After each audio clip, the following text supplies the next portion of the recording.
Assalamualaikum warahmatullahi wabarakatuh. Islam itu keseluruhannya adalah kebaikan.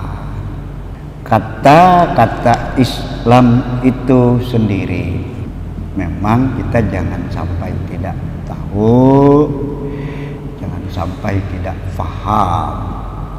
Kata-kata Islam itu sendiri dari fi'il, dari verb atau kata kerja, fi'il lazim, salima. Apa arti salima? Salima artinya selamat, salima artinya kesejatian keadaan atau asalnya keadaan. Bisa juga kita maknai keadaan yang memang orisinil. Dan kemudian pecahan dari kata-kata salimah, salam, salim, salim, selamat. Nanti kalau dia dipindah ke fi'il muta'addi akan berbunyi as-salama. Kata kerjanya as-salama. Nanti pelakunya, orangnya muslim. Arti selama, aslama adalah orang yang menyelamatkan diri, orang yang berserah diri. Maka muslim itu adalah orang yang berserah diri, orang yang tunduk, orang yang patuh. Sehingga dari pengertian akar kata, asal kata Islam yang terambil dari salimah, pahamlah kita bahwa sebagaimana yang oleh Allah katakan, seluruh yang ada di langit, yang ada di bumi berserah kepada Allah. Aslama wajhahu lillah. Pengertiannya adalah semua yang ada di langit dan di bumi tunduk pada tata aturan Allah. Dengan ketundukan kepada tata aturan Allah itulah sebagaimana adanya seluruh ciptaannya bisa berlangsung sesuai dengan eksistensinya, sesuai dengan wujudnya, seperti adanya. Pepohonan seperti adanya, binatang seperti adanya, air seperti adanya, udara seperti adanya, tanah seperti adanya, dan makhluk-makhluk yang lainnya seperti adanya. Itulah keadaan seperti sejatinya, itulah yang justru dikehendaki dengan berserah kepada Sang Pencipta, Tuhan yang Maha Esa. Keadaan seperti adanya itulah yang kemudian harus kita pahami, mereka keseluruhannya berislam. Jamaah yang dimuliakan oleh Allah, dengan keadaan mereka seperti adanya yang memang berserah kepada Sang Pencipta, maka kebaikanlah yang ada, maka kebaikanlah yang ada. Sehingga kita katakan dan kita jadikan tema kajian kita bahwa Islam itu kebaikan keseluruhannya. Tidak ada yang bukan kebaikan, tidak ada yang bukan kebaikan. Majelis yang dimuliakan oleh Allah, Islam sekarang untuk manusia. Kita tinggalkan Islam untuk selain manusia, ketundukan untuk selain manusia, makhluk-makhluk selain manusia kita tinggalkan. Karena bagi mereka tidak pernah bermasalah, karena bagi mereka benar-benar ketundukan tanpa reserve, tanpa syarat, tidak ada pengingkaran.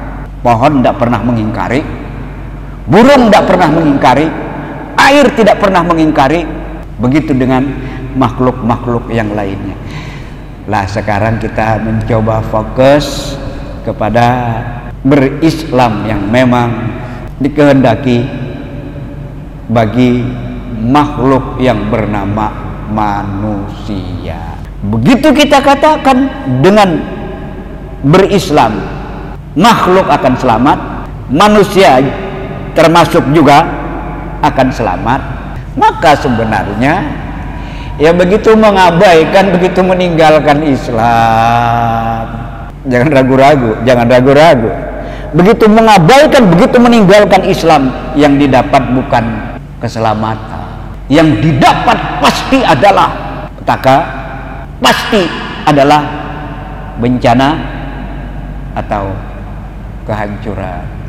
Wa man a'rada an dzikri fa inna lahu ma'isyatan dzanka. Siapa yang berpaling dari peringatanku, kata Allah, bagi dia pasti akan mendapatkan kehidupan yang sempit. Jamaah yang dimuliakan oleh Allah. Dan kemudian Allah itu menghendaki berislamnya kita itu secara kafah, secara total. Memang mesti begitu.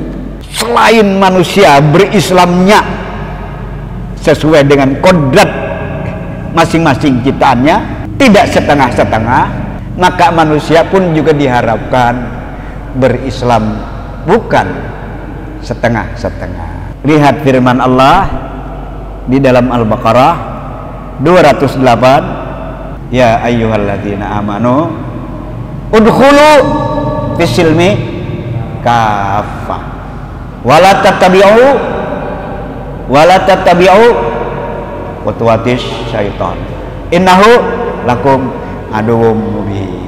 Wahai orang-orang yang beriman, berislamlah secara kafah. Jangan sekali-kali mengikuti jejak dan langkah setan, karena setan itu musuh yang nyata bagi kalian.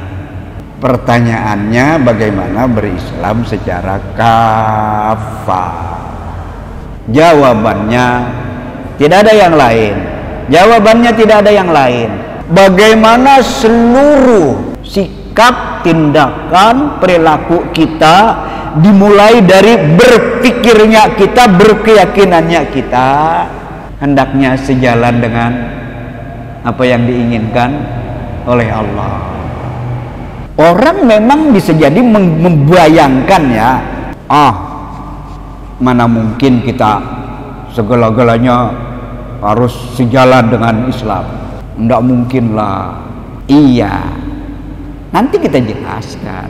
Sebab begitu kita tidak menselaraskan, maka pada saat itu sebenarnya kita sudah menjauh dari kebaikan. Maka pada saat itu sebenarnya kita sudah membuka celah bagi ketidaksehatan kita, ketidakselamatan kita. Kan itu maknanya kan. Ini kalau memang terus-menerus ditutup kalau memang terus-menerus ditutup begini kita, bukan tidak ada dampaknya, bukan tidak ada dampaknya, pasti ada dampaknya. Kenapa? Karena hukum Allah, karena Islam mengatur bahwasanya manusia butuh yang namanya apa yang kita hirup? Oksigen. Kekurangan oksigen akan tersengal-sengal orang. Ya makanya ya akhirnya memang buka tutup kan. Ya karena memang begitu kita terus tutup, ini kita sudah menyalahi hukum Tuhan yang dia berlakukan pada kaum yang ada, pada ciptaannya yang terhampar termasuk manusia. Pohon kalau dikasih tutup, dikasih ya kelambu gitu ya, dimasukkan di pohon pun juga akan berisiko, dia tidak akan bisa bertahan. Yang mestinya di daratan dipindah ke air akan berisiko. Kenapa? Karena tidak sejalan dengan hukum kauniyah Tuhan, hukum pada penciptaan Tuhan. Jamaah yang dimuliakan oleh Allah, logika yang salah nanti lawannya logika yang benar. Pikiran kita yang salah, nanti kita lihat pikiran kita yang benar. Bisa jadi ya, ini dibuang salah, dibuang sayang, ya tapi apa kata ungkapan, dipelihara merepotkan. Ada lagi mungkin kata-kata yang lain ya, digigit pahit, dibuang sayang.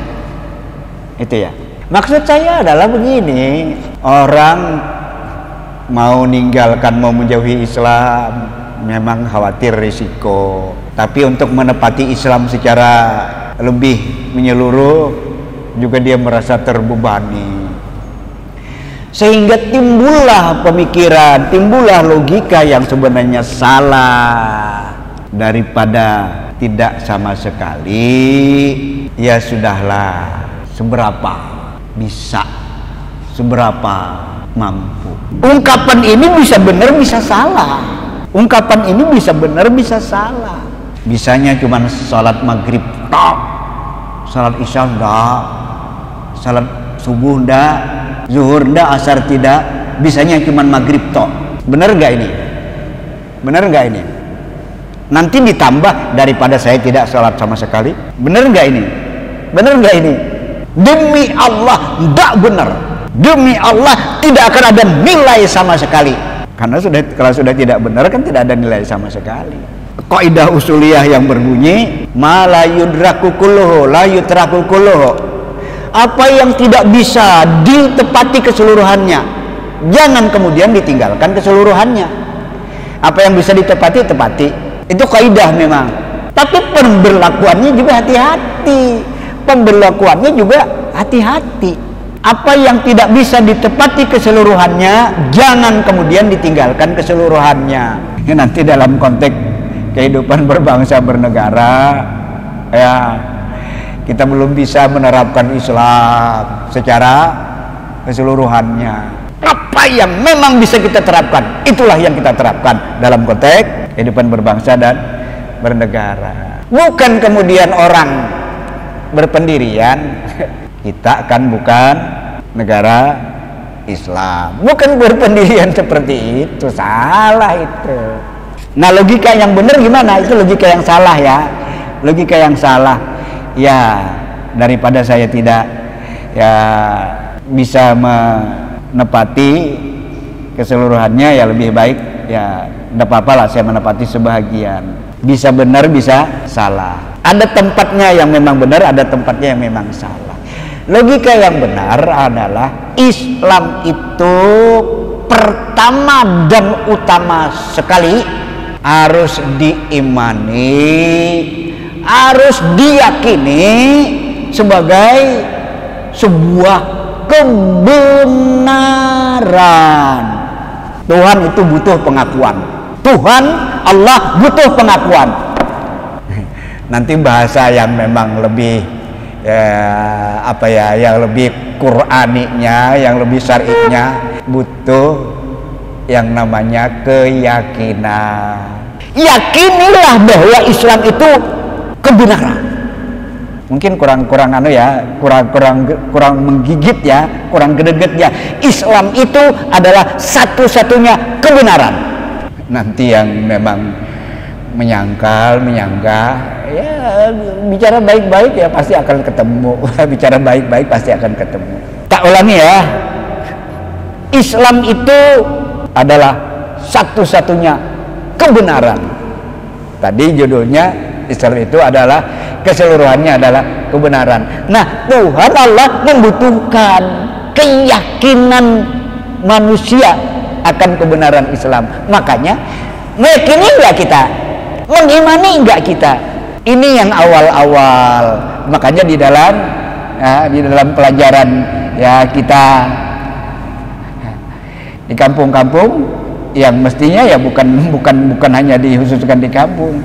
Ya, tapi di pelajaran kita awal-awal diajari Islam adalah awwaluddin ma'rifatullah. Yang pertama di dalam agama itu adalah mengenal Allah. Nah, mengenal Allah ternyata Allah menginginkan agar kita memang mengimani, ya, mengimani kekuasaan Allah, mengimani wahdaniyatullah, mengimani kebenaran hukum-hukum Allah. Itu dulu. Nah, sehingga konsekuensinya adalah tidak membuka ruang untuk kemudian meyakini masih adanya kebenaran di luar Islam, di luar ketentuan Allah. Ya, kedengarannya ya apa ya, nanti kedengarannya intoleran, kedengarannya tidak tasamuh. Sebenarnya tidak itu. Ya, memang orang perlu paham, ya, orang perlu mengerti. Ya, kalau tidak paham ya seperti itulah akhirnya. Wah, ini memaksakan kehendak, ini mengklaim kebenaran, yang kemudian muncullah kata-kata jangan merasa benar sendiri, kan? Jamaah yang dimuliakan oleh Allah. Coba lihat buah dari logika yang keliru tadi, ya. Orang katanya berislam, orang katanya muslim, tapi muslimnya, Islamnya nanti hanya urusan mahba, ibadah semata. Itu pun juga bersebahagiannya. Ibadahnya ya memang menepati Islam, ibadah mahba saya maksudkan, tapi nanti ekonominya tidak ekonomi Islam. Tapi nanti lebih jauh lagi nih, politiknya dijauhkan dari Islam. Saya lihat cara berpikir siapa ini. Politiknya dijauhkan dari Islam. Masih tidak connect juga ya sebagian kita ya. Masih tidak connect juga ya sebagian saudara kita ya. Tidak connectnya memang begini. Orang memahami politik itu kotor. Orang memahami bahwa politik itu ujung-ujungnya kekuasaan, ujung-ujungnya kedudukan. Kita sekarang berbicara dalam konteks Islam. Nanti bahasa orang sekarang politik dalam perspektif Islam, politik dalam pandangan Islam. Justru dikehendaki adalah politik itu bagaimana membumikan Islam. Ya, artinya ya, kalau justru berlawanan, berseberangan dengan Islam dalam perspektif Islam tadi ya, begitu berlawanan, begitu berseberangan dengan Islam, ya itulah nanti kemudian politik yang kotor. Itulah yang justru politik yang kotor, menghalalkan segala cara. Nggak benar kan? Memanipulasi, nggak benar kan?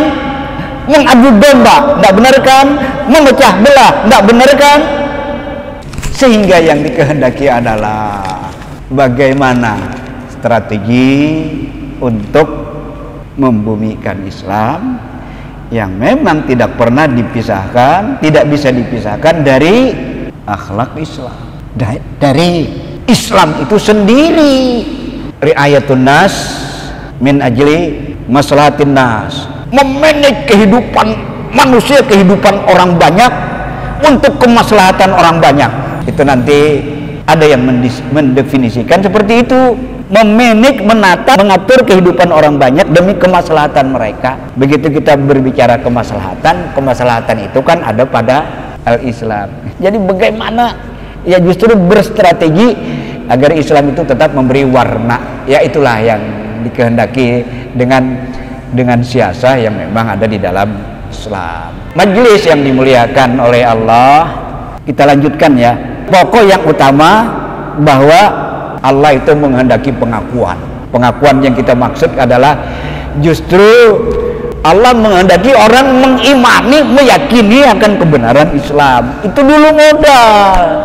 Dan kalau ini tidak dimiliki, jungkir balik orang sholat tidak ada artinya. Kalau dalam waktu yang sama tidak meyakini dia bahwa yang berhak menata, mengatur, diibadati, ditaati hanya Allah, bahwa kebenaran keseluruhannya hanya yang datang dari Allah, itu tidak dia imani, itu tidak dia yakini, buyar. Ya sudahlah, rukun iman udah jelas kan? Satu diingkari dari rukun iman, rusak sudah. Nah, setelah Allah menghendaki keimanan, keyakinan, berikut kan Allah menghendaki yang namanya pembuktian. Disitulah kemudian Islam menghadirkan yang namanya rukun Islam. Karena dikehendaki dengan apa? Dengan rukun Islam ini adalah pembuktian atau realisasi daripada keimanan kita, maka menjadi ganjil memang orang mengaku beriman, orang mengaku mukmin, tapi dia kemudian tidak pernah kita dapatkan dia sholat, dia tidak pernah kita dapatkan dia puasa, padahal sehat. Nah, kan menjadi tidak benar kan? Hanya saja terkait dengan pembuktian ini kemudian juga ditata, diatur. Yang saya maksudkan dengan ditata atau diatur kan, ada yang namanya kewajiban, ada yang namanya hal-hal yang disunatkan, ada yang namanya kebolehan, wajib, sunat, mubah, kaitannya dengan perintah, kaitannya dengan larangan, haram, makruh, kembali mubah. Nah, ini memang harus tertata. Ini memang harus tertata. Menjadi tidak benar. Nah, kalau tidak sholat tapi rajin berzikir, jadi tidak benar.